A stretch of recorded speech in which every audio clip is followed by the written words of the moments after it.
ಪುಸ್ತಕ ಪರಿಚಯ 38. ಪುಸ್ತಕದ ಹೆಸರು ತಲೆ ಬುರುಡೆ ಬಿಡಿಸಿದ ಕೊಲೆ ರಹಸ್ಯ.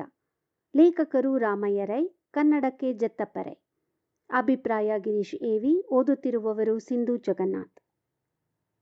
ನಾಗರಿಕ ಸಮಾಜದಲ್ಲೂ ಕೆಲವೊಮ್ಮೆ ಅನಾಗರಿಕ ಬರ್ಬರ ಹತ್ಯೆಗಳು ನಡೆದು ಹೋಗಿಬಿಡುತ್ತವೆ.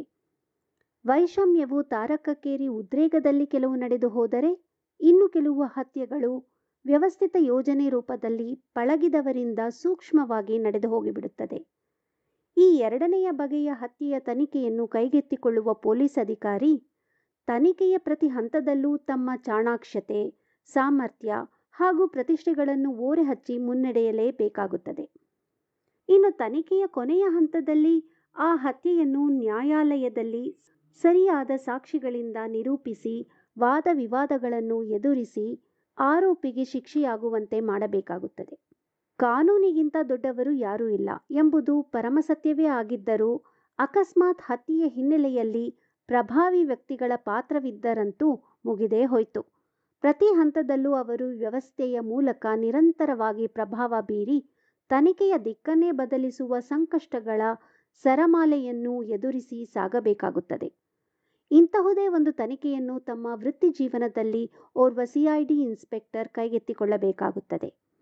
ಅವರು ಆ ತನಿಖೆಯ ಪ್ರತಿ ಹಂತವನ್ನು, ಪಾತಕಿಯನ್ನು, ಬೆನ್ನಟ್ಟಿದ ಬಗೆಯನ್ನು, ಮುಂದೆ ಆ ಮೊಕದ್ದಮೆಯನ್ನು ನಿರ್ವಹಿಸಿದ ರೀತಿ ಇವೆಲ್ಲವನ್ನು ಪುಸ್ತಕ ರೂಪದಲ್ಲಿ ದಾಖಲಿಸಿ ಯುವ ಪೊಲೀಸ್ ಅಧಿಕಾರಿಗಳ ತನಿಖಾ ಹಂತದ ಮಾರ್ಗದರ್ಶಿಯಾಗಬಹುದೆಂಬ ಹಂಬಲದಿಂದ ಆಂಗ್ಲ ಭಾಷೆಯಲ್ಲಿ ಟೆಲ್ ಟೇಲ್ ಟೂತ್ ಎಂಬ ಸ್ವಾರಸ್ಯಮಯ ಪುಸ್ತಕವನ್ನು ಪ್ರಕಟಿಸುತ್ತಾರೆ. ಅದರ ಸೊಬಗಿನ ಕನ್ನಡದ ಅನುವಾದವೇ ನಮ್ಮ ಇಂದಿನ ಪರಿಚಯ.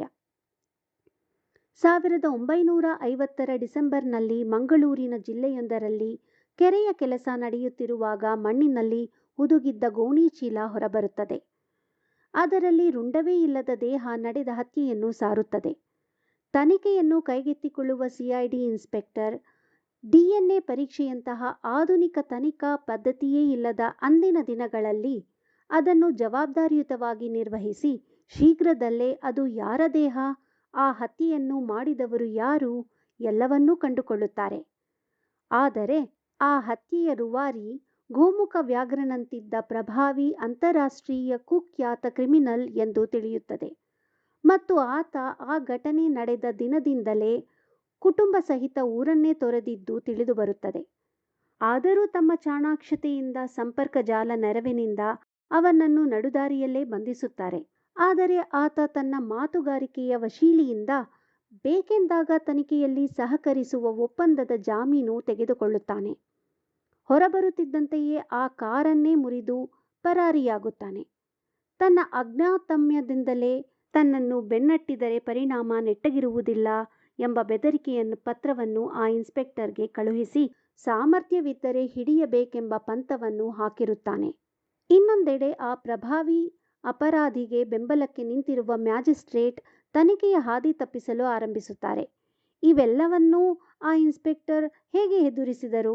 ತಮ್ಮ ತನಿಖೆಯಲ್ಲಿ ಯಶಸ್ವಿಯಾದರೆ ಆ ಕೂಳನನ್ನು ಹಿಡಿದು ಶಿಕ್ಷೆಗೆ ಗುರಿ ಮಾಡುತ್ತಾರೆಯೇ? ಇತ್ಯಾದಿ ಪ್ರಶ್ನೆಗಳಿಗೆ ಉತ್ತರ ಒಂದು ರೋಮಾಂಚಕಾರಿ ಪುಸ್ತಕ ರೂಪದಲ್ಲಿ ನೀಡಿರುತ್ತಾರೆ. ಲೇಖಕರು ಶ್ರೀ ಕೆ. ರಾಮಯ್ಯ ರೈ ತಮ್ಮ ಮೃಗಾಯ ಸಾಹಿತ್ಯದಿಂದ ಈಗಾಗಲೇ ಕನ್ನಡರಿಗೆ ಚಿರಪರಿಚಿತರು. ತಮ್ಮ ಸರಳ ಬರಹದಿಂದ ಓದುಗರನ್ನು ಅವರು ತಲುಪುವ ಬಗೆಯೇ ಸೊಗಸೆನಿಸುವಂಥದ್ದು.